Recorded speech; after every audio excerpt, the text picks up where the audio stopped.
Dartmoor is famous throughout the UK for its rich tapestry of supernatural tales, a place where the eerie barks and howls echo across its vast, rugged landscape. Many of us have heard these chilling sounds that seem to carry on the wind, hinting at the mysteries hidden within the moor's ancient expanse. But today, we're going to delve into some of the legends that might be less familiar, stories that add even more depth to Dartmoor's haunted reputation. As you prepare for your next long hike through Dartmoor's marshes and moors, be warned, the legends we'll explore might just make you think twice before venturing out alone. These tales, steeped in local folklore, tell of encounters with otherworldly beings, cursed lands, and spirits that still wander the moors. So while you might start your journey under the open sky, with the wind at your back and the sun lighting your path, remember that Dartmoor has a way of revealing its darkest side when you least expect it. As you traverse the wild landscape, keep an eye out and an ear open. You never know when you might come face to face with one of the legendary figures that haunt these creepy tales.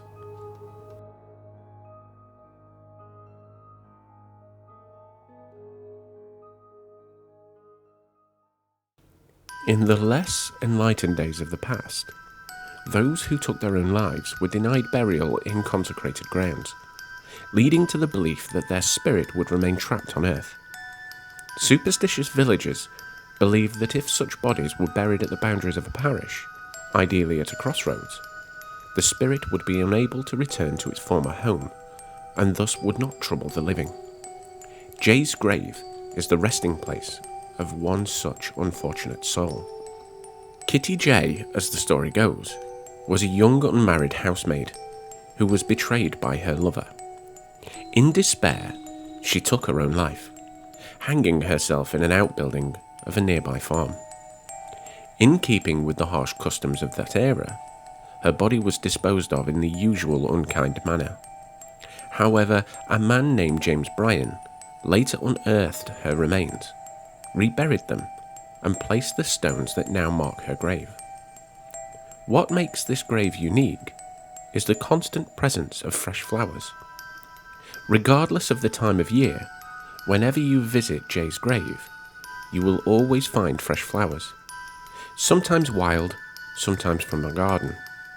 No one knows who leaves them or why, but Kitty Jay has been remembered far longer than the superstitious villagers who first laid her to rest. Brentor Church, perched on one of Dartmoor's most scenic peaks, is a favourite among photographers and one of the area's most recognisable landmarks. Yet it carries with it a legend of a time when the devil himself was said to haunt Dartmoor, long after the witches had vanished, and the locals still lived in fear of his presence. The story goes that one day, the devil saw a wealthy merchant ship navigating the Bristol Channel. Out of spite, he conjured a violent storm to snuff out the warning beacons, hoping to crash the ship on the rocks.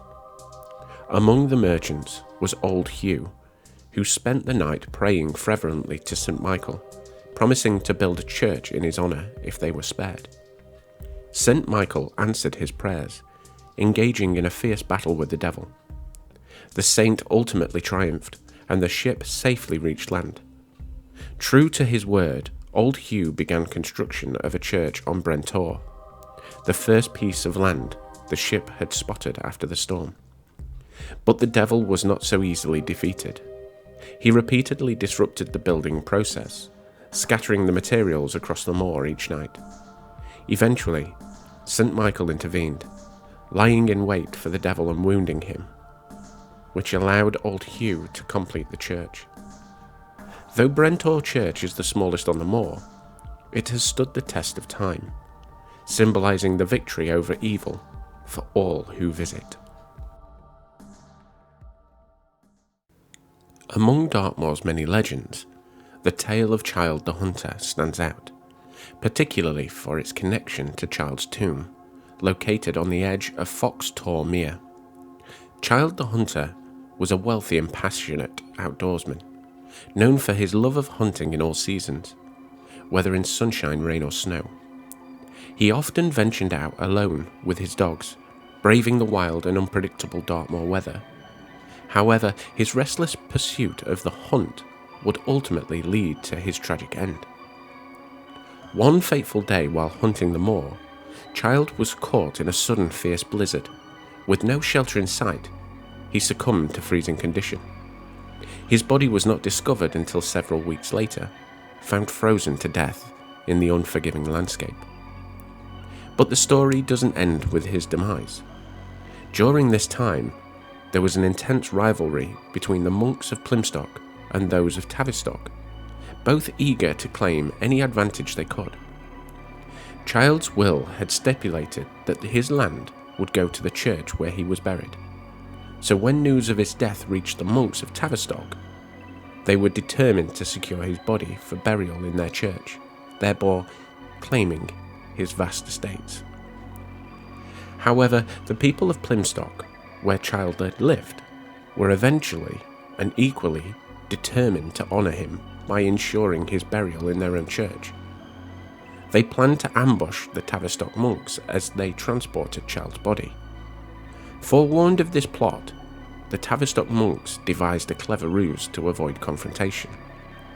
They altered their route and constructed a new bridge over the River Tavi, which became known as Guile Bridge, a name that reflects the deception involved in its creation.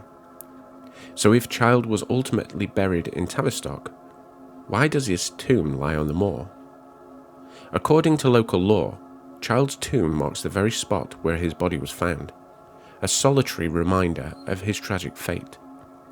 Visitors to this remote area of the moor are often warned to be on the lookout for the ghost of Childe, who is said to roam the landscape, still chilled from his final and fatal hunt.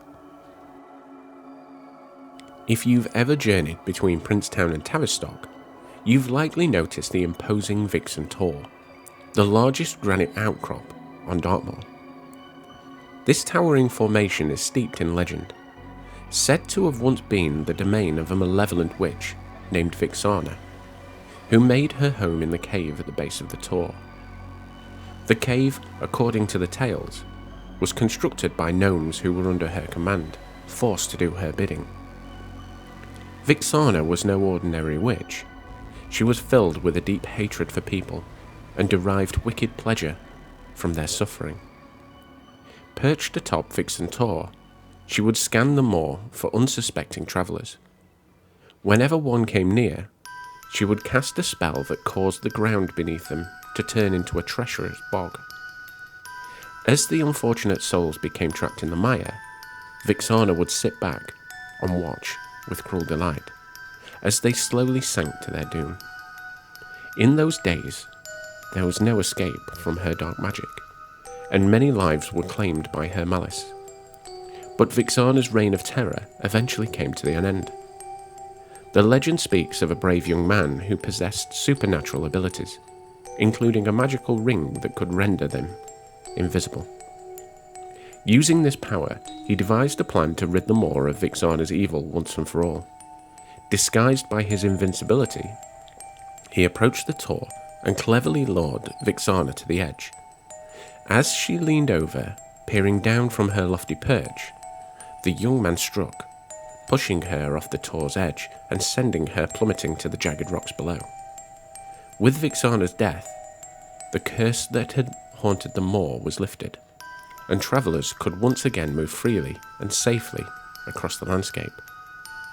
Today, while Vixen Tor still stands tall and ominous, it's merely a remnant of a dark legend, with no trace left of the witch who once terrorised the land. And with modern conveniences like mobile phones and television, it's safe to say that the days of encountering such a witch on Dartmoor are long gone.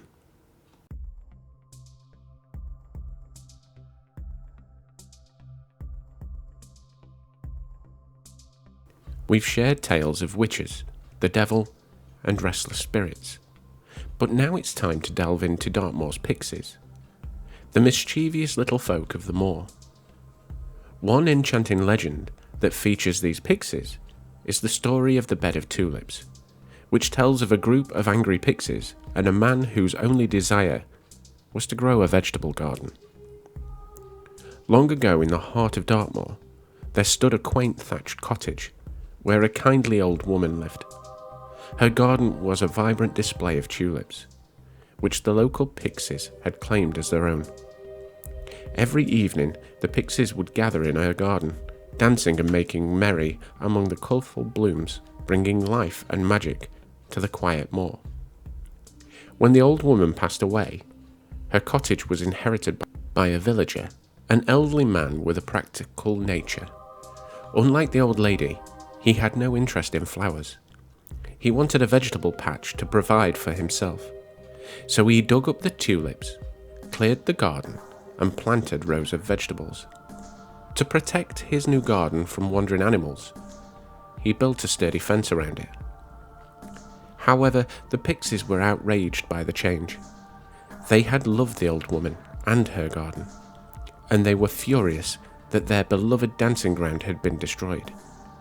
In their anger, they cursed the land, ensuring that nothing the old man planted would ever grow, no matter how much care he took.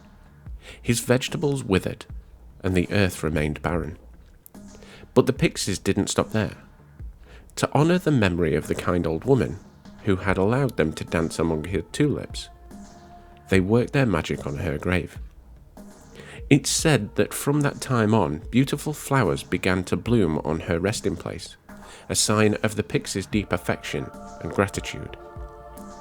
To this day, the legend goes, the site of the old woman's grave remains a place of beauty, with flowers that bloom year after year, untouched by time and a reminder of the magical connection between the pixies and the woman who once cared for them. As we bring our journey through Dartmoor's eerie legends to a close, remember that the moor's wild beauty is matched only by the haunting tales that have been whispered through its misty valleys for centuries. While you may have set out today under clear skies and with a steady path ahead, Dartmoor has a way of revealing its mysteries to those who wander too far or stay out too late. So as you step back into the safety of the familiar, take with you the stories we've shared of otherworldly beings, cursed lands, and restless spirits. And the next time you find yourself hiking across those vast moors with the wind at your back and the mist rolling in, just remember, Dartmoor's legends are never far away, and you never know what or who might be watching from the shadows. So don't be afraid of what's behind you.